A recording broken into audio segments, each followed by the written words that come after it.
For more on how the prisoners could have escaped and what officials will be focusing on next, we're joined by Colin Lobo. He's a justice facility security expert based here in Toronto. All right, so Colin, how do you think they escaped from a maximum security facility? I mean, it seems like it's out of a movie. The first big question is, how did they get these power tools?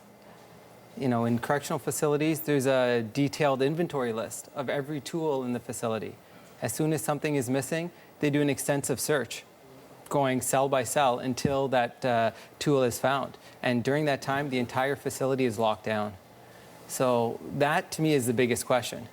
Yeah, I mean, you wouldn't be able to just take that from the tool shop into your shell with you. It's these are big devices, right? Exactly. And if it didn't come from the facility, the next big question is, how do they get it into the facility?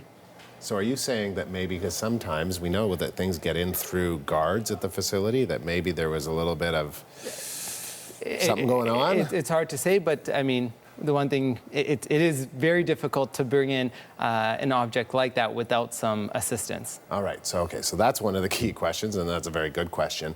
We know that the facility is an older structure. How significant do you think that could be in terms of them being able to actually create a hole and getting out? That does come into play. Newer facilities are designed in a way to really prevent any types of escapes.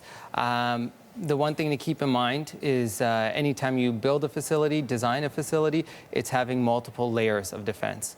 With the older facilities, they may not have had those types of layers. So the layout may have contributed to this escape. How rare is something like this? People escaping from a maximum security, murderers, a maximum security prison in the United States? It's very rare.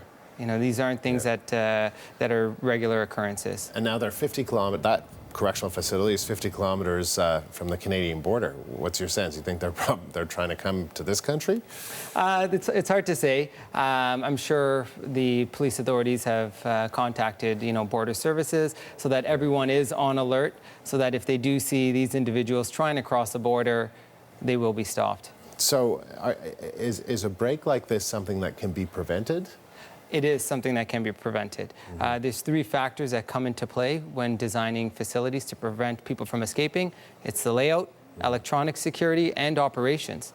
In this case, they could have taken measures. And then finally, when there are prisoners that escape from facilities, how likely is it that they'll be caught eventually?